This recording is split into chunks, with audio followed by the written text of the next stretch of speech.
And now to the war in Ukraine. Chilling accounts of torture and abuse have emerged from former Ukrainian captives who endured harrowing experiences while under Russian detention. The ex-detainees have come forward to share their stories, shedding light on the distressing conditions they faced while held captive in a detention facility in southwestern Russia. In interviews with the BBC, numerous ex-detainees have revealed that they were subjected to a range of horrific abuses, including frequent beatings and electric shocks during their time in custody. These revelations paint a distressing picture of a consistent pattern of extreme violence and ill treatment experienced by Ukrainian captives at the detention facility. The city of Tangarong has emerged as one of the locations where Ukrainian prisoners of war have been held by Russian authorities.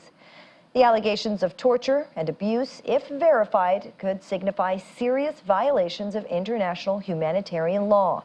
The detailed accounts provided by the ex-detainees highlight the urgent need for a thorough investigation into the alleged abuses and for accountability to be established for those responsible.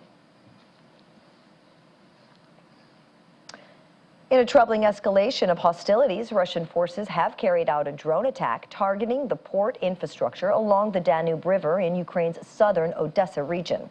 The attack, which occurred overnight, resulted in substantial damage to warehouses and granaries in the area. In a Telegram post, Oleg Kuiper, the head of the Odessa Regional Military Administration, reported the incident. According to Kuiper, the primary objective of the attack was to target the port and grain infrastructure in the southern part of the Odessa region. Ukraine's operational command in the southern region confirmed the strike, revealing that the area hit was in close proximity to one of the ports. The attack reportedly led the destruction of hangars housing grain and agricultural machinery. In response to these escalating hostilities, Ukraine's Air Force announced that it had successfully destroyed 13 Shahid drones over both the Odessa and neighboring Mykolaiv regions. As tensions continue to mount in the region, international attention remains focused on the unfolding situation and its broader implications for regional stability. A merchant ship named Joseph Schultz has departed the port of Odessa in Ukraine, despite concerns of potential targeting by Russian forces in the Black Sea. The ship, flagged under Hong Kong, had been stranded in the port since Russia's full-scale invasion of Ukraine in February 2022. The Ukrainian capital, Kyiv, had recently announced the establishment of a humanitarian corridor in the Black Sea. This corridor was intended to facilitate the movement of ships and vessels amidst the conflict, particularly for the export of grain. However, following the collapse of a previously agreed upon deal last month, there has been uncertainty regarding the commitment of all parties to respect the corridor.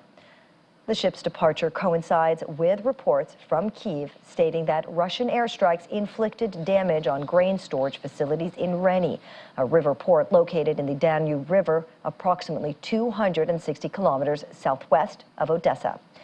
As the situation continues to evolve, the movement of merchant ships and vessels within the Black Sea remains a very critical concern. Residents and rescue workers in Makhachkala have laid flowers at a makeshift memorial close to the patrol station in Russia's Dagestan, where dozens of people, including 3 children, were killed in an explosion. Russia's Emergency Services Ministry said the death toll had risen to 35 after rescue services found more victims during their search, and the number of injured to 75.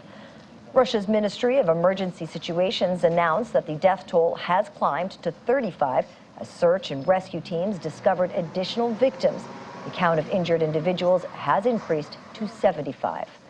The colossal blaze started at an auto repair shop on the roadside of a highway in the Dagestani capital on Monday night and caused blasts as it spread to the nearby filling station. According to the ministry's statement, a total of 64 individuals are currently receiving medical treatment in hospitals, with 17 of them scheduled to be transferred to medical facilities in Moscow.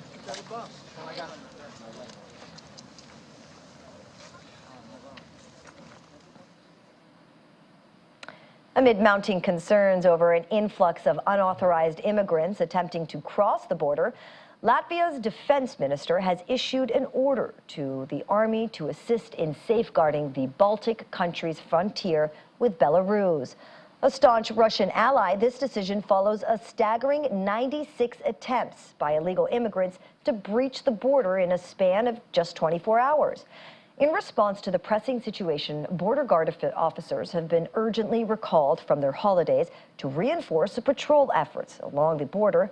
The border guard issued a statement indicating that Latvia possesses intelligence regarding a potential escalation in hybrid threats.